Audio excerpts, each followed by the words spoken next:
thank you very much. It's an honor to have President Zelenskyy of Ukraine, and we've been working very hard, very close. So we've actually known each other for a long time. We've been dealing with each other for a long time, and very well.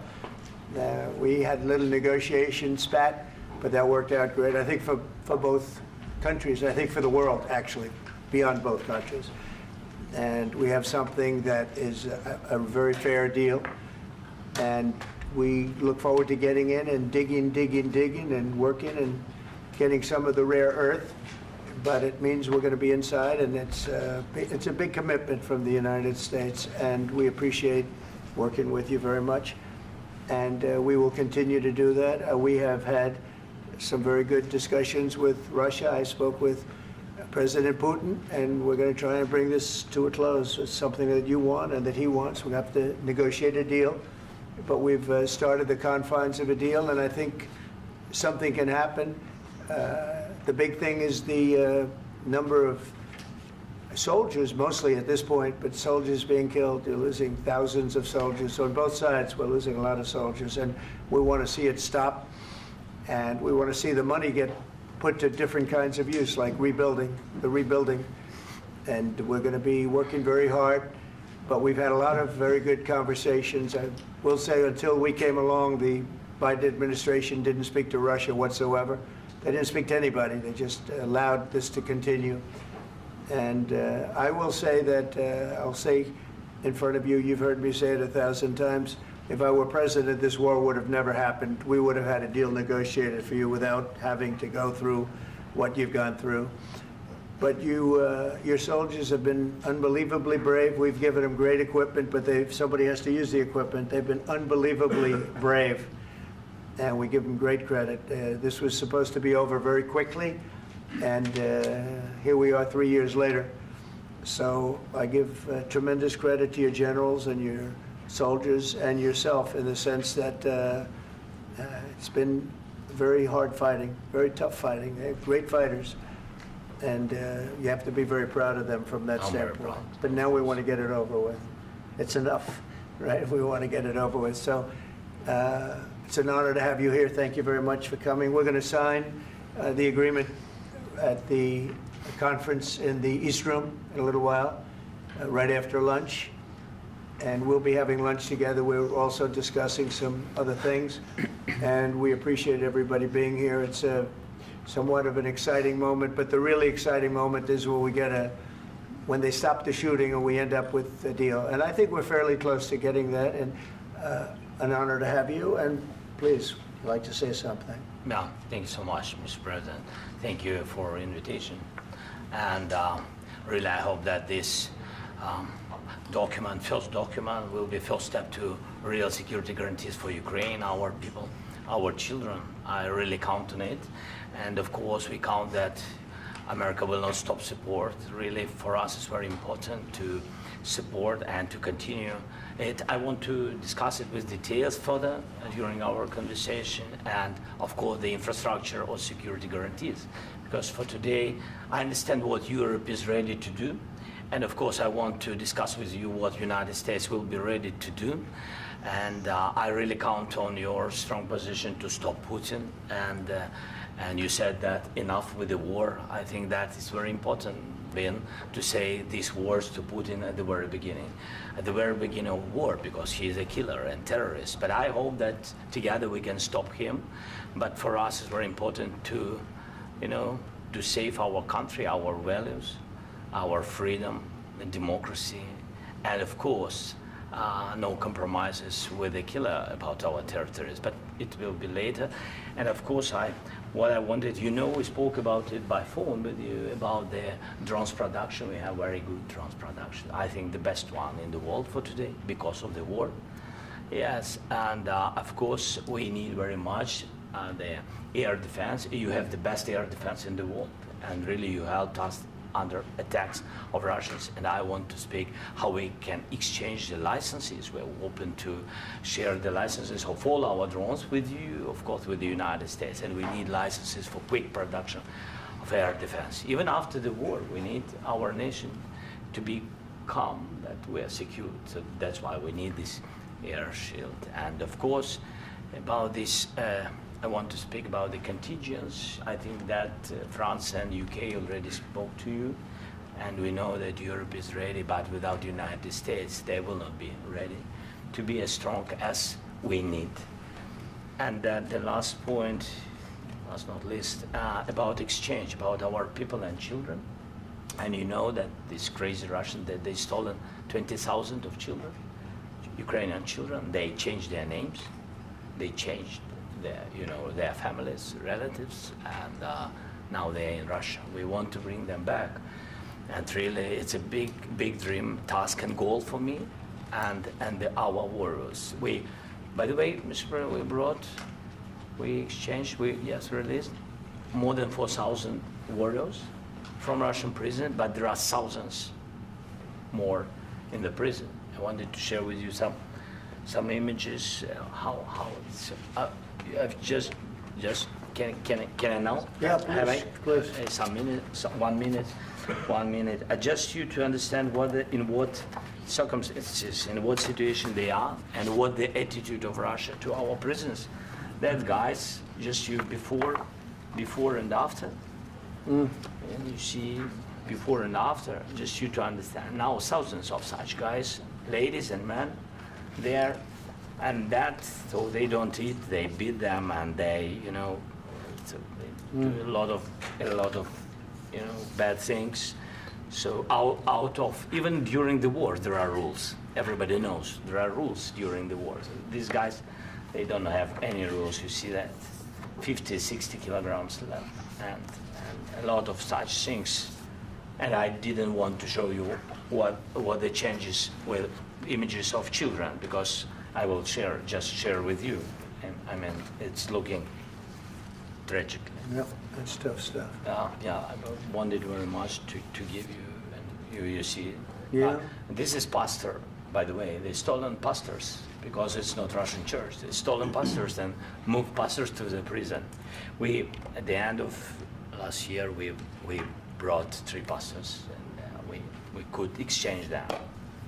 And this is pastor, you see. Yeah, that's tough. Yeah. So I mean, this I wanted to show you, and this. So thank you very much. We want to get that ended, right? Yeah. Of course, we And want. I think we will. And We have to, of course. do you have any questions, please? Mr. President, thank you, Mr. President. With how much money is the U.S. going to put into the fund that is being created today, and how does this provide long-term security for Ukraine? Well, we don't know exactly how much, because we're going to be putting some money in a fund that we're going to get from the raw earth that we're going to be taking and sharing in terms of revenue. So it's going to be a lot of money will be made from the sale and from the use of raw earth. And as you know, our country doesn't have much raw earth. We have a lot of oil and gas, but we don't have a lot of the raw earth. And what we do have is protected by the environmentalists, but that can be unprotected, but still it's not very much. They have among the best in the world in terms of raw earth. So we're going to be using that, using it for all of the things we do, including AI and including weapons and the military, and it's really going to very much satisfy our needs. So it's something that just worked out really well. We have a lot of oil, and we have a lot of gas, but we don't have raw earth. So this has just about every component of the raw earth that we need for computers, for all of the things we do. This puts us in great shape. And on long-term security for Ukraine, how does this provide? I think they're going to have great luck. I think once we make the agreement, that's going to be 95% of it. They're not going to go back to fighting. I've spoken with President Putin, and I feel very strong. I've known him for a long time, and I feel very strongly that they're very serious about it, and we'll make a deal. And when the deal is made, I don't think, we talk about security. Everyone's talking about the other day, all they talked about was security. I said, let me make the deal first. I have to make the deal first. I don't worry about security right now. We have to have a deal, because right now, last week, 2,000 soldiers died on both sides. 2,000. And they're losing 1,000, 2,000, 3,000 a week. So as we sit here and we talk, people are getting shot and dying on the battlefield. And, they're not American soldiers, but they're Russian soldiers and they're Ukrainian soldiers, and we want to be able to stop it. And we want to be able also to spend money on other things. We don't want to, this is a tremendous amount of money. And what the Biden administration did was terrible. They were giving money, but he had no security on the money. Europe, as you know, gave much less money, but they had security. It was in the form of a loan. They get their money back, and we didn't. And now, at least we're protected because the American taxpayer has to be protected too. But this is an incredible agreement for Ukraine because we have a big investment in their country now, and what they have, very few people have.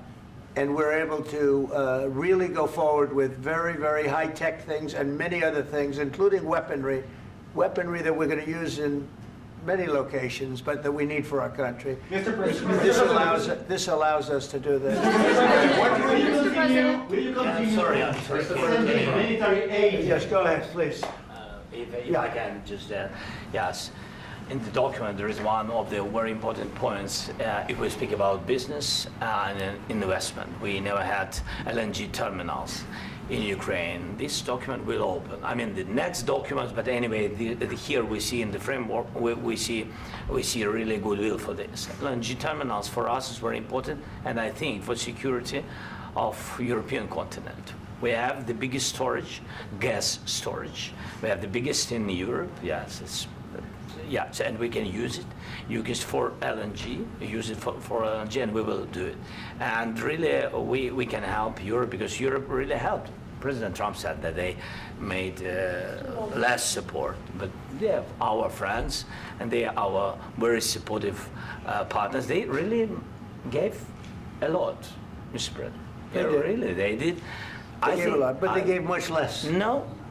Much less. No. No. Don't argue. No. Okay. Okay.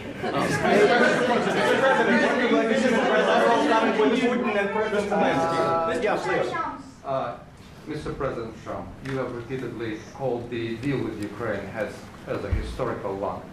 And as a President of the United States, you make historical decisions in other issues which affect America and other world. So what place in the world history do you want to take? And do you associate yourself with any famous historical figures? Yeah, I'd say George Washington, Abraham Lincoln. I would say I'm far superior to George Washington and Abraham Lincoln. Now, you know I'm only kidding, right? Because when I say that, the fake news is going to go wild. They're going to say he considers himself to be better than Washington. But you never know. You never know. I don't compare myself to anybody. I'm here to do a job. We've had a great 35 days or whatever it might be, a month, a little more than a month. We've accomplished tremendous amounts. Not only this would be a very great achievement if we could get the war stopped and get them back to normalization. I think that's going to happen. We've had very good talks on both sides, as you know. But I think we've done a very good job, just generally. If you look at all of the things we've done in 30 days, they're saying there's never been a opening for a president. The first month, there's never been a first month like we've had. And this is one of the very important things. This, to me, is one of the most important things because we have tremendous death taking place as we speak, and I don't want to have that. You know, think of the parents, whether they're in Russia or Ukraine, think of the parents of all these people being killed needlessly. They came to our territory. Should have never started. This would have, if I were president, this would have never started. Mr. President, where has out your conviction? Mr. President, will you continue sending military aid to Ukraine after the U.S. signs this agreement with Ukraine? Yeah, we're going to be continuing. To President Zelenskyy, do you feel like the U.S. is on your side, that President Trump is on your side at this moment? Right. What do you think? He wants to know, do you think that, sort of a stupid question. I guess we wouldn't be here if I wasn't. I think that the United States on our side from the very beginning of occupation, and I think that President Trump on our side, and of course, I'm sure that the United States President will not stop support. This is crucial for us. It's important for us. Yes. And Putin, the president speaks about the people and the soldiers which are dying, but they came to our territory, they came to our land. They began this war, and they have to stop. And I think this is the question, with really the most important question. Can President Trump, I hope yes, with some other allies, to stop Putin, withdraw these enemies, our enemy, withdraw these troops from our land? And I think that you asked about the history, I think that if President, or when, he will stop Putin, if President Trump will bring peace to our country, I think he will be on this wall. I think. We've had very, very good talks. What about military aid to Ukraine? President Zelenskyy just said that there will be no compromises with Vladimir Putin. I just wanted to ask both of you, firstly, are there compromises that you think that President Zelenskyy is going to have to make? And President Zelenskyy, is there anything that you might be thinking that you may be able to offer or bring to the table, for example, elections? Thank you. I think you're going to have to always make compromises. You can't do any deals without compromises. So certainly he's going to have to make some compromises, but hopefully they won't be as big as some people think you're going to have to make. That's all. That's all we can do. I'm here as an arbitrator, as a mediator to a certain extent between two parties that have been very hostile. To put it mildly, they've been very hostile. There's been a vicious war. There's been a vicious war. You know, it's a very level battlefield, and those bullets go out, and as I've said many times, we were talking about it with Pete, many times the only thing stopping those bullets is a human body. And in the case we're talking about, generally young human bodies are stopping a lot of bullets. It's dead level. That's why it's great farmland. It's great land. It's great farmland, but there's very little protection against the bullets that are being, and other things that are being shot. So all I can do is see if I can get everybody at the table and get an agreement. And I think we're going to end up with an agreement. Otherwise, I wouldn't probably be even here today. Mr. President, I've got two questions for you. You think ultimately your legacy will be the peacemaker and not the president that led this country into another war and ended foreign wars? And I've got a question. I hope it will. I mean, I hope I'm going to be remembered as a peacemaker. This would be a great thing if we could do this. I'm doing this to save lives more than anything else. Second is to save a lot of money, but I consider that to be far less important. So I hope I'm going to, thank you, Brian, for that question. It was a nice question. I hope I'll be known and recognized as a peacemaker. This would be a great thing to solve. This is a very dangerous situation. You know, this could lead to a third world war. This was headed in the wrong direction. If this election were lost, if we didn't win this election, and we won it by a lot, that was a mandate. We won every swing state. We won the popular vote by millions and millions of votes. We won everything. The districts, you look at the areas of red, take a look at a map. This was a big mandate, and this was one of the things I said, we're going to get this thing settled. If we didn't win, I think this could have very well ended up in a third world war, and that would not have been a good situation. What was your second question? And my second question for President Zelenskyy, why don't you wear a suit? You're at the highest, why don't you wear a suit? You're at the highest level in this country's office, and you refuse to wear a suit. Just want to see if do you own a suit? Yeah, problems. A lot of Americans have problems with you not respecting the dignity of this office. I will wear a costume after this war will finish. Okay. Yes, maybe one. Maybe something like this. Something like yours. Yes. That'd be great. Maybe something better. I don't know. We will see. Maybe something cheaper than. Yeah. Thank you. Thank you. President Trump. Thank you, President Trump. You said yesterday that you have. Are you going to send more arms to Ukraine in case there's no peace? Yeah, we're going to have arms to Ukraine, yeah, sure. Hopefully I won't have to send very much, because hopefully we're going to have it finished. We're looking forward to finishing this quickly. We're not looking forward to sending a lot of arms. We're looking forward to getting the war finished so we can do other things. But we very much appreciate the agreement, because we needed what they had, and we're treating, you know, our country is now treated fairly. Biden didn't do that. He didn't know what the hell he was doing. This should have never happened. This should have never started. But you know, sure, the answer is yes, but hopefully we won't have to send much because I'm looking forward to getting it done quickly, very quickly. Does that mean you'll provide security guarantees, Mr. President? I don't want to talk about security yet because I want to get the deal done. You know, you fall into the same trap like everybody else. A million times you say it over and over. I want to get the deal done. Security is so easy. That's about 2% of the problem. I'm not worried about security. I'm worried about getting the deal done. The security is the easy part. Security is very nice. Everybody stopped shooting. And now will Europe put people there? I know France is going to. I know the UK is going to. I know other countries are going to, and they happen to be right next door. We haven't committed, but we could conceivably. You know, we have security in a different form. We'll have workers there digging, taking the raw earth so that we can create a lot of great product in this country.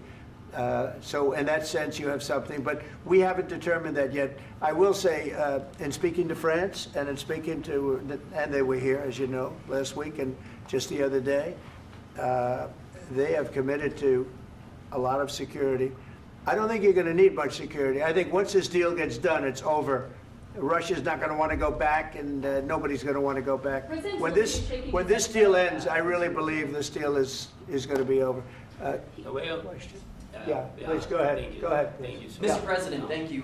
You had Mr. Macron and Keir Starmer at the White House this past week, both of whom praised your courage and conviction to lead the pathway towards peace. Yes. Part of that involved, though, re-engaging Russia in diplomatic relations, something that previous leaders lacked the conviction to do so. What gave you the moral courage and conviction to step forward and lead that? Well, I love this guy.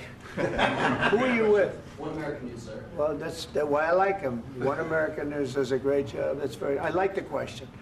I think it's a very good question. It's a pathway to peace.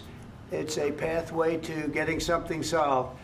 And I feel that as the head of this country, I have an obligation to do that. Plus, you know, we're very much involved. We got involved. It's too bad we got involved because there should have been no involvement because there should have been no war. And there shouldn't have been October 7th. That would have never happened. As you know, Iran was broke. They had no money to give to Hezbollah. They had no money to give to Hamas. They were stone cold broke. And then under Biden, they became rich as hell. They went from no money to $300 billion in a period of 4 years. And they gave a lot of that money away, and you see what happened. And that's a real mess also that we hope to be able to solve. But no, I appreciate your question very much. I feel I have an obligation to try and do something to stop the death. If I can answer, yes, if I can answer, Please, sorry, go ahead. please. And I do like your clothing, by the way. Yeah, really? Even though I think he's a great guy, by the way. But I don't know if you two like each other. But you know what?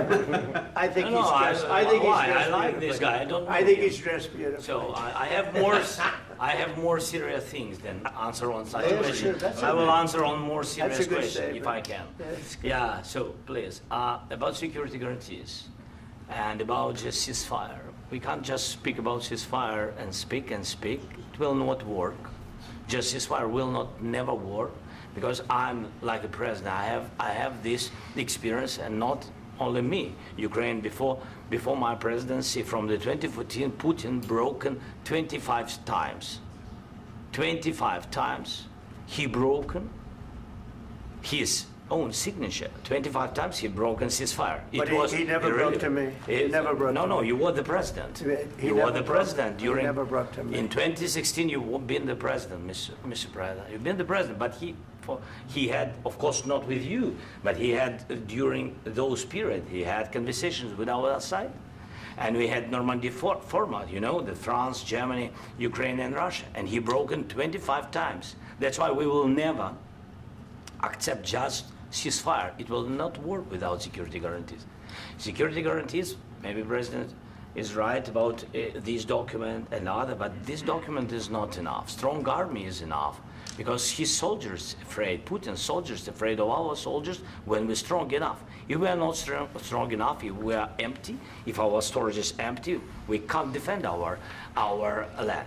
Today, you know, he knows that we have, all the world knows that we have meeting, yes? Why he's using ballistic? Putin today using ballistic on our hospitals, schools, and etc. Ballistic. So he knows that we are here and that President Trump is really have goodwill to stop this war. And you hear now the president. So why he's using? So he doesn't want to stop. He doesn't want. But I hope that we will do it. Really, we'll do it. Security. When we speak about security guarantees, when the Europeans are ready for contingents, they need USA backstop. If there will not be United States, we will not never have any contingents, strong contingents from the Europeans, because they don't want to divide alliance connection between the United States and the main and strongest ally and Europeans. And this is crucial, this is important. That's what we want to speak about very much. This is very important. And air defense. So air defense, really, we have big deficit with all these systems, and we need to provide this. We need it very much. Otherwise, Putin will never stop, and will go further and further. He doesn't want. He hates us. You know, it's not about me. He hates Ukrainians. He thinks that we are not a nation. He thinks, and he shared these thoughts. I think maybe with your team also. I don't know, but with all the Europeans, in media, officially and not, he always said that there is no such country, such nation, such language, and such life like Ukrainian. No, he really doesn't respect all the Ukrainians, and he wants to destroy us. And you are right, Mr. President, that's 2%. This document, maybe other documents, it's a very good start, very good, but it will not enough to stop this person. Should Russia pay to rebuild Ukraine? Mr. President, under these circumstances, Should Russia pay to rebuild Ukraine? They have to pay. this question. You This didn't is like the rule. because This is the rule of because the war. I'm This is sorry. the rule of the war. During all the centuries, all the history, this is the rule of the war. Who began, those pay. Do you agree, This is the rule. Putin began this war. He has to pay all money for innovation. He has to pay. Of course, some Russian assets, what we have in Europe, about 300 billion, we can use them. We can use for innovation and buy military support from the United States also. We can do it, but it's not enough. It's not enough. President, under these circumstances, do you envision a trilateral summit with Putin and President Zelenskyy? Wait 1 second. I asked this question that you didn't like because I wanted to know if you want to position yourself in the middle between Russia and Yes. Ukraine, or on the Ukraine side. No, I'm in the middle. I want to solve this thing. I'm for both. I want to get it solved. And it's wonderful to speak badly about somebody else, but I want to get it solved. If we can solve it, great. If we can't solve it, they're going to have to fight it out, and who knows what's going to happen. But I want to see it get solved. May I follow up? One more question about U.S. troops in Europe. After Russian invasion of Ukraine, your predecessor sent additional troops to Eastern Europe, including Poland, my country. Yeah. Are you committed to keeping these troops on the eastern flank of NATO in the future? I'm very committed to Poland. I think Poland has really stepped up and done a great job for NATO. They, as you know, they paid more than they had to. They are one of the finest groups of people I've ever known. I'm very committed to Poland. What about Baltics? Poland's in a tough neighborhood, you know. What about the Baltics? The Baltics, they got a lot of, it's a tough neighborhood too, but we're committed. We're going to be very committed, and we're committed to NATO. But NATO has to step up, and the Europeans have to step up more than they have. And I want to see them equalize, because they are in for far less than we're in, and they should be at least equal. You understand that? Why is the United States, we have an ocean in between, why is the United States in for so much more money and other things as Europe? With that being said, and as you said, they've also been obviously very helpful, but we have put in far more than they have, and I think they should equalize. Mr. President, Please, go Can I ahead. ask you about the agreement again today? What changed between the first time that Secretary Bessent gave President Zelenskyy the agreement and today for the signing? We made a deal. So What was the I'm just- deciding factor? I'm a business person. We made a deal. That's what changed. A lot of the minerals. I didn't think we were going to make a deal, and We ended up making the deal, so that changed. Mr. President, what and how do you envision a trilateral summit with President Zelenskyy and Putin? I don't know, under but these well, they circumstances? don't like each other, I can tell you that. Okay? They do not like each other. This is not a love match, and it's unfortunate. That's why you're in this situation. The United States should not have allowed this to happen, okay? The United States, run by a man that didn't know much, I'm going to be very nice, run by an incompetent person, very incompetent person, should never have allowed this to happen. I've stopped wars. I've stopped many wars. My people will tell you, I stopped wars that nobody ever heard about. I stopped wars before they ever started. You can look at some of, I could give you a lot of nations that would tell you right now they were probably going to war. I could tell you right now there's a nation thinking about going to war on something that nobody in this room has ever even heard about. Two smaller nations, but big, still big. And I think I've stopped it. But this should have never happened. Mr. President, About sorry, just a second. About any negotiations. First of all, I want really to tell you, and I think that everybody understands that Ukraine, more than Ukrainians, nobody wants to stop this war. But at the future, any negotiations, it's understandable that two sides of the war, not Russia and the United States, because this is not the war between Russia and the United States. This is war of Russia against Ukraine and Ukrainian people. So these two sides will be at the anyway will be at the negotiation table. Then of course United States, like the strongest partner of the Ukraine, and of course Europe. I think Europe is very important. I want to speak about it with the president. Yes, Europe is very important for us because we really defend Europe for today. All Europeans really recognize that we are defending line, and they have real life, and our people are dying. That's why they helped us. And also, it's about the NATO. Yes, between, like the president said, you have big, nice ocean. Yes, between us. But if we will not stay, Russia will go further to Baltics and to Poland, by the way. But first to the Baltics. It's understandable for them because they've been in the USSR. You know, they've been one of the republics of the USSR, and Putin wants to bring them back to his empire. It's a fact. And when he will go there, if we will not stay, you will fight. Your American soldiers, it doesn't matter, do you have ocean or not, your soldiers will fight. Mr. President, would you be willing to visit Ukraine, maybe Kyiv or Odessa, which is known to be at the Riviera or Black Sea? It was my question. I'm sorry. I don't want to talk about Odessa now. Let's not talk about Odessa. I want to talk about making a deal, getting peace. We don't have to talk about Odessa, but a lot of cities have been destroyed. There are a lot of cities that are not recognizable. There's not a building standing. No, and a lot of things have to Mr. President, you have to come and to look. No. We have very good cities. Yes, a lot of things have been destroyed, but mostly cities alive, and people work, and children go to school. Sometimes it's very difficult. Sometimes closer to front line, children have to go to underground schools or online, but we live. Ukraine is fighting, and Ukraine lives. This is very important. And maybe it's Putin is sharing this information that he destroyed us. No, he lost 700,000 people, 700,000 soldiers. He lost everything. Yes. So. Mr. President, one more. I mentioned Poland. Please, go ahead. When did you last speak with President Putin, and what did he say that? A couple of days ago. And what did he tell you that gave you the assurance that he wanted peace? Well, that's what I do. My whole life is deals. I know pretty good. And I've known him for a long time. I've dealt with him for a long time. He had to suffer through the Russia hoax. You know, Russia was a hoax. It was all Biden. It was nothing to do with him. So he had to suffer through that, and he was able to do that. I think that he wants to make a deal, and he'd like to see it end.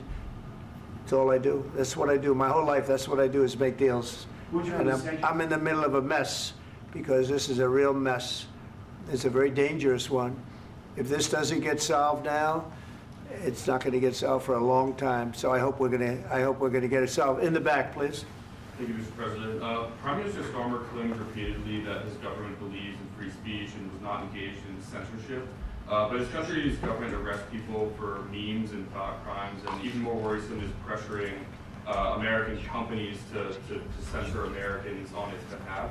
How can he be a reliable, trustworthy partner when he says things that are demonstrably false on such an important topic? Well, we actually spoke to him about that yesterday, and we thought they took it very, very much too far. JD was very strong on it, so was I, so was Marco, and we've been speaking to him about it. Marco, would you like to say something about that? We have concerns, obviously, with the conduct of those, particularly as it impacts Americans. And there's real concern that American speech, which is online, could fall into the hands of British or any country's jurisdiction. And so this is a point the Vice President made at Munich, and I think it's a very compelling one, that what unites us with Europe, as much as anything else, is these shared values, and one of them being free speech. And so if Americans are threatened by it, we're going to need to take action in that regard. Mr. President. It's actually a very important question. We spoke about this in detail with the Prime Minister, the Foreign Secretary, and others at lunch yesterday, and I know that Secretary of Commerce Lutnick followed up in private meetings last night. This is really important. We believe Americans have the right to speak their mind, even if we in this room disagree with them. They have the right to speak their mind in the public square, which is often online these days. And we're going to defend that right as it pertains to American companies and American citizens vigorously if we have to. I do think that under the President's leadership, we're going to find common ground with our friends in the UK on this question, but it remains to be seen. The principle that will guide us is we believe in free speech in this country, and we'll fight for it for American citizens. Mr. President, on the deal, is there any other oil and gas component to the deal? Is it all critical? A little bit. We'll see. On LNG? But we're not really looking for that so much. We got a lot. We have more than anybody in the world, by far. So no, we're not talking about it too much, but a little bit. I think it affects also, but for the most part, no. And sir, is there any agreement from Ukraine to purchase U.S. LNG as part of the deal, or is that on the table at all? No, we don't need that. Some of those Mr. President, I minerals just are in wanted the to ask east, you Mr. about President. you just mentioned that you'd spoken to Vladimir Putin a couple of days ago. Just to be clear, that's a new call, not the one that you... I've spoken to him on numerous occasions. Okay, and how was the latest call? What did you discuss? How did it go? Are you serious with that question? I am. I'd love to know. It went well. I think we're going to have a deal. On the minerals deal, Mr. President, some of those minerals are in the east of Ukraine, not far from the front lines and in areas that Russia has occupied. Will you direct President Putin to withdraw his forces from those areas if there's U.S. interest Well, there? we'll take a look at the time. We have a lot of area. It's a very big area we're talking about, so we'll take a look. I'll study that and I'll see. And who would protect those minerals if they are U.S. interests? Would that be Ukrainian They'll forces? be protected. The European agreement will forces? protect them. U.S. The forces? agreement, yeah, we're signing an agreement. You know? Right, but what if Russia tries to invade or there's Russian aggression in those spots? I just told you, I don't think that's going to happen. And if that were going to happen, I wouldn't make a deal. If I thought that was going to happen, I wouldn't make a deal. Some people may wonder why. You know, they ought to focus on CNN on survival, not asking me these ridiculous questions. Focus on surviving, because CNN's got such low ratings, I don't think they're going to survive. Let's go. Please, go One more, ahead. since I already mentioned Poland. Poland was under Russian control for decades after the Second World War. When I was a kid, I looked at the United States not only as a most powerful country, richest country in the world, the country that has great music, great movies, great muscle cars, but also as a force for good. And now I'm talking with my friends in Poland, and they are worried that you align yourself too much with Putin. What's your message for them? Well, if I didn't align myself with both of them, you'd never have a deal. You want me to say really terrible things about Putin and then say, "Hi, Vladimir, how are we doing on the deal?" That doesn't work that way. I'm not aligned with Putin. I'm not aligned with anybody. I'm aligned with the United States of America and for the good of the world. I'm aligned with the world, and I want to get this thing over with. You see the hatred he's got for Putin. It's very tough for me to make a deal with that kind of hate. He's got tremendous hatred, and I understand that, but I can tell you the other side isn't exactly in love with, you know, him either. So it's not a question of alignment. I'm aligned with the world. I want to get the thing set. I'm aligned with Europe. I want to see if we can get this thing done. You want me to be tough? I could be tougher than any human being you've ever seen. I'd be so tough.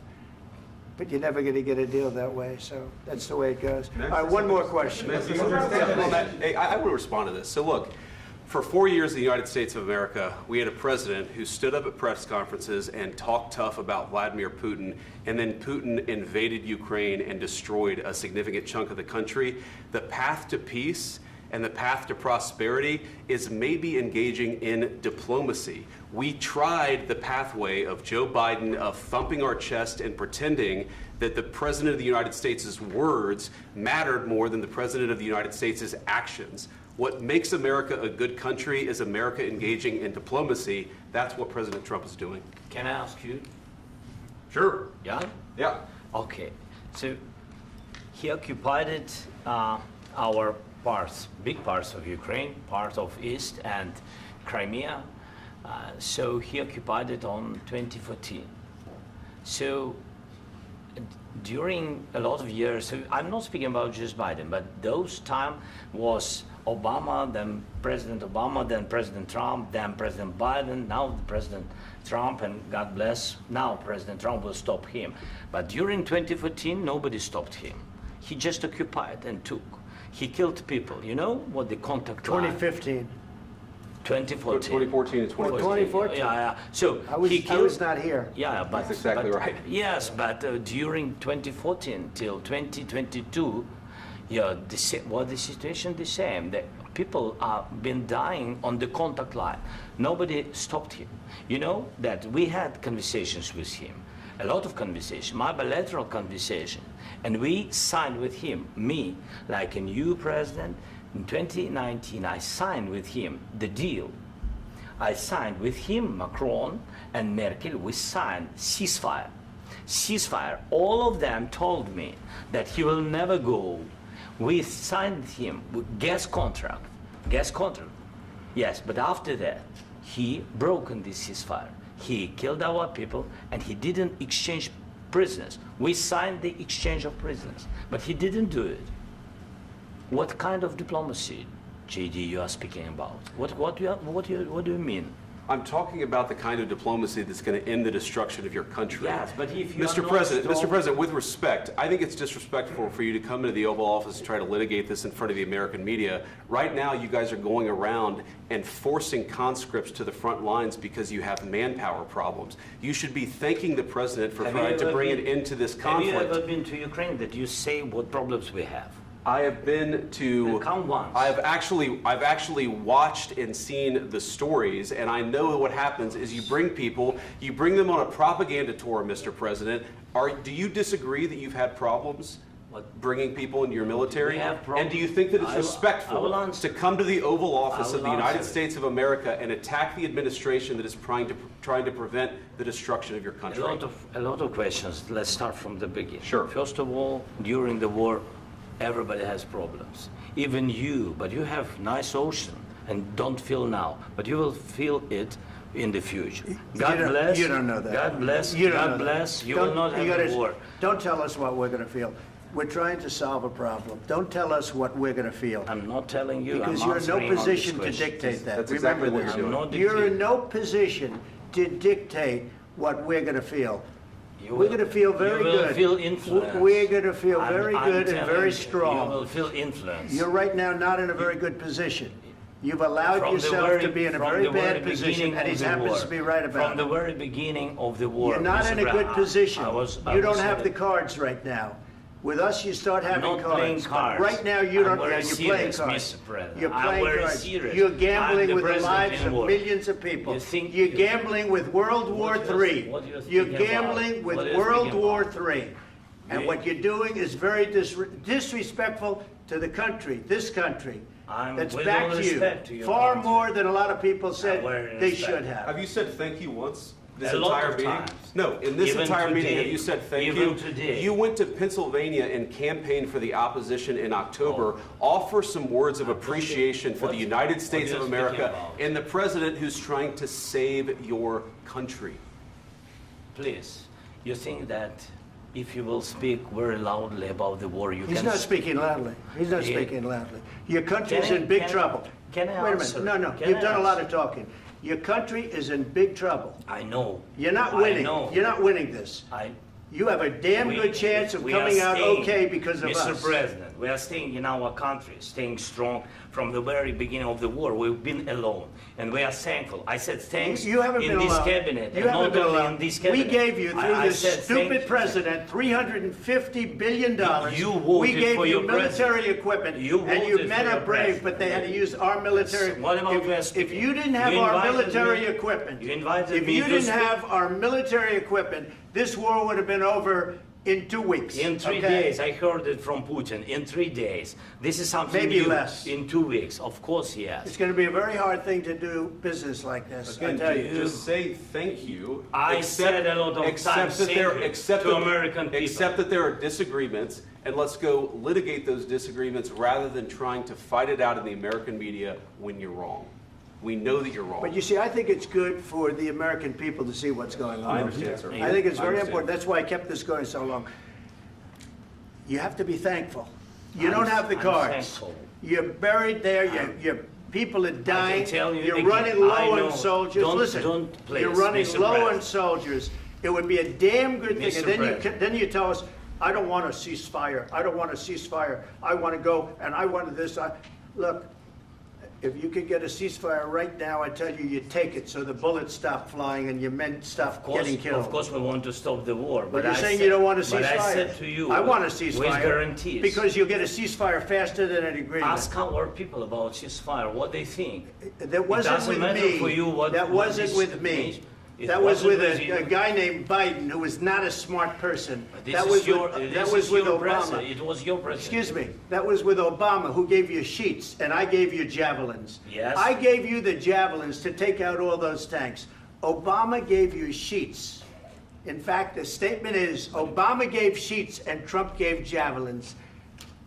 You got to be more thankful, because let me tell you, you don't have the cards. With us, you have the cards. But without us, you don't have any cards. One more question to Mr. Vice President. I'm sorry. It's going to be a tough deal to make, Um, because the attitudes have to change. What if Russia breaks ceasefire? What if Russia breaks peace talks? What do you do then? I understand that it's a heated conversation right now. What are you but saying? what She's if asking, Russia- what if if Russia Putin breaks the ceasefire? What if anything? What if a bomb drops on your head right now? But they have Okay? broken What if they ceasefire broke it? many I don't know. They broke it with Biden because Biden, they didn't respect him. They didn't respect Obama. They respect me. Let me tell you, Putin went through a hell of a lot with me. He went through a phony witch hunt where they used him and Russia. Russia. You ever hear of that deal? That was a phony Hunter Biden, Joe Biden scam. Hillary Clinton, Shifty Adam Schiff. It was a Democrat scam. And he had to go through that. And he did go through it. We didn't end up in a war. And he went through it. He was accused of all that stuff. He had nothing to do with it. It came out of Hunter Biden's bathroom. It came out of Hunter Biden's bedroom. It was disgusting. And then they said, oh, the laptop from hell was made by Russia. The 51 agents. The whole thing was a scam. And he had to put up with that. He was being accused of all that stuff. All I can say is this. He might have broken deals with Obama and Bush, and he might have broken them with Biden. He did, maybe. Maybe he didn't. I don't know what happened. But he didn't break them with me. He wants to make a deal. I don't know if you can make a deal. The problem is, I've empowered you to be a tough guy. And I don't think you'd be a tough guy without the United States. And your people are very brave. But you're either going to make a deal or we're out. And if we're out, you'll fight it out. I don't think it's going to be pretty, but you'll fight it out. But you don't have the cards. But once we sign that deal, you're in a much better position. But you're not acting at all thankful. And that's not a nice thing. I'll be honest, that's not a nice thing. All right, I think we've seen enough. What do you think? Huh? This is going to be great television, I will say that. All right. We'll see what we can do about putting it together. Thanks, sir. I need the back of this. We'll see. Claro.